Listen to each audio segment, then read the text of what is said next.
De volta aqui no Espaço Online, hoje nós estamos conversando com a Maíra Branco, que é nutricionista do Hospital das Clínicas aqui de São Paulo. Hoje nós estamos falando sobre as dietas na moda, falamos um pouquinho, inclusive, sobre o óleo de coco no bloco anterior, que na verdade virou uma grande febre, né, Maíra? Mas seria interessante a gente esclarecer também quais são essas grandes dietas da moda e os perigos que elas trazem também. A gente pode dizer que a do Dr. Atkins seria a mais famosa de todas elas? Então, cada época surge uma dieta famosa. A do Dr. Atkins é bastante famosa, ela surgiu na década de 70.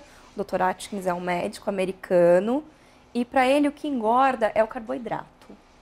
Então, independente do quanto... O grande vilão, né? O grande vilão é o carboidrato. Independente do quanto você come, o carboidrato é sempre o vilão. Na verdade, não é assim. O que ele propõe na dieta dele? Que você tem uma alimentação restrita em carboidratos, coma até 15 gramas na primeira fase. Vamos pensar o que é 15 gramas. Uma maçã, meio pão francês ou um copo de leite. Imagina no dia inteiro você com essa quantidade restrita de carboidrato. Essa restrição vale por 14 dias? Vale por 14 dias, que é a primeira fase, que ele chama de fase de indução. Depois, na segunda fase, pode introduzir alguns carboidratos, mas sempre com uma restrição. Nunca vai chegar no consumo habitual de carboidrato. E aí, na dieta do Dr. Atkins, você pode comer gordura e proteína à vontade.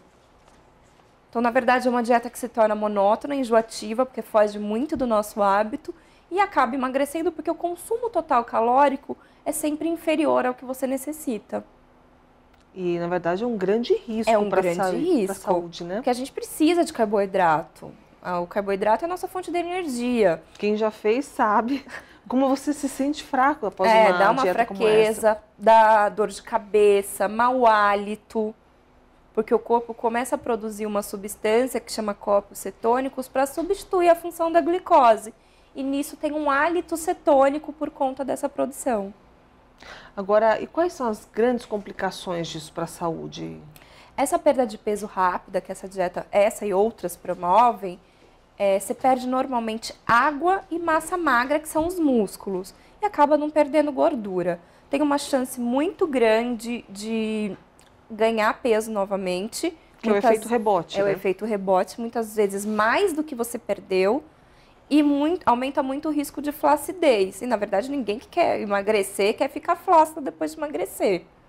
Além disso, tem risco de deficiência de vitaminas e minerais, e isso a gente não sente a curto prazo.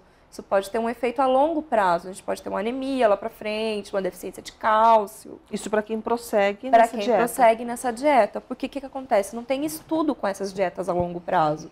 Então a gente nem sabe o que pode acontecer a longo prazo.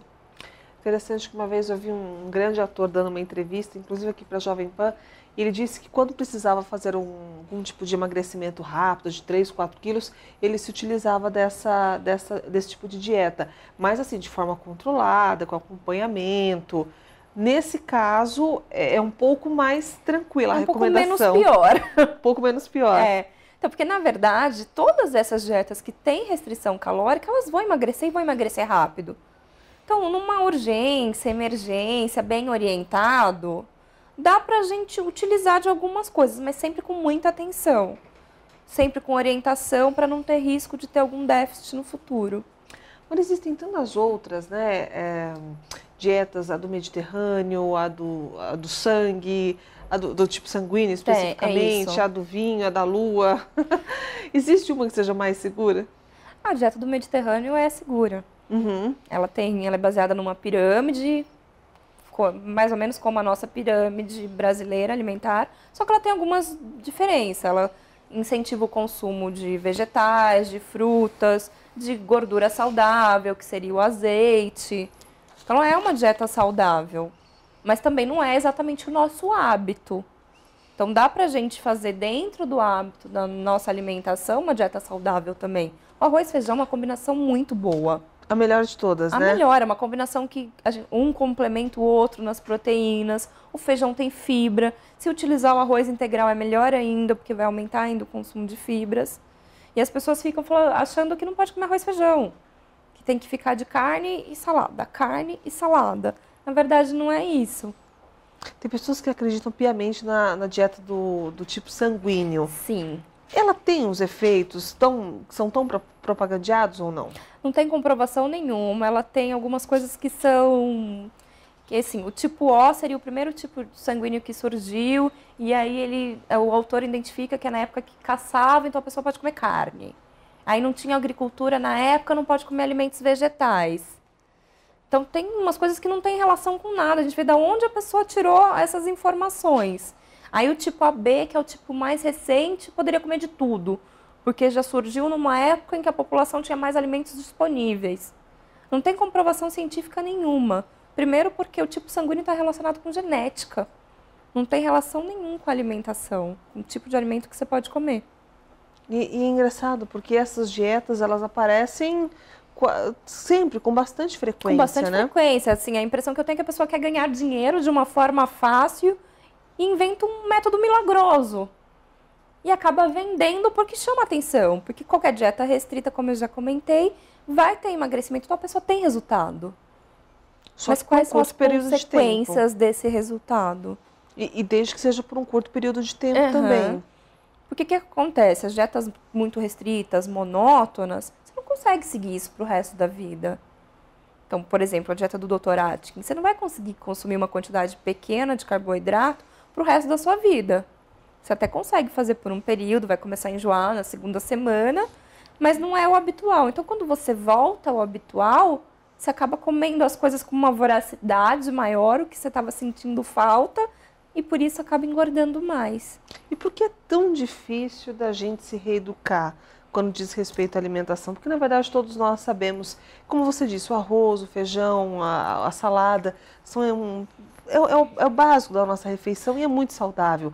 Mas por que as pessoas têm tanta dificuldade para se reeducar? Tem várias explicações para isso. Uma delas que a gente está vivendo hoje em dia, a gente vive num ambiente obesogênico. As opções que tem de alimentação é fast food, é comida gordurosa, é o que é mais barato.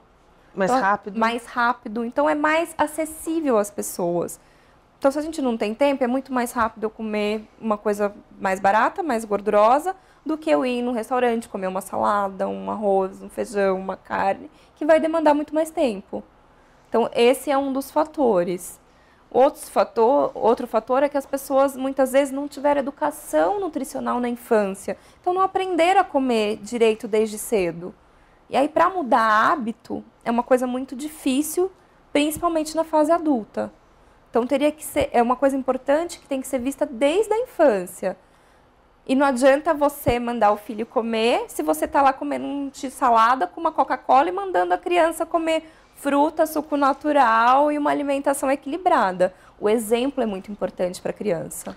Ou seja, um adulto com paladar infantil, ele dificilmente vai conseguir mudar esse padrão? Consegue. É difícil, precisa de persistência, de força de vontade e de acompanhamento. Porque as pessoas podem ter recaídas durante essa fase de mudança de hábito. E muitas vezes, quando tem recaída, as pessoas desistem. E tem que ser estimulada a continuar nessa mudança de hábito. Então, não é que a pessoa nunca mais pode comer um sanduíche, uma batata frita na vida. Pode, desde que o todo da alimentação seja saudável e equilibrada. E aí, uma vez ou outra, vai numa festa, vai sair com os amigos, dá para ter as escapadas. Hoje nós estamos conversando com a Maíra Branco, que é nutricionista do Hospital das Clínicas. Hoje nós estamos conversando sobre as dietas da moda e o que pode ser feito para se obter um emagrecimento saudável. Nós vamos fazer um breve intervalo, daqui a pouco a gente volta com outras dicas também a respeito deste assunto. Até já.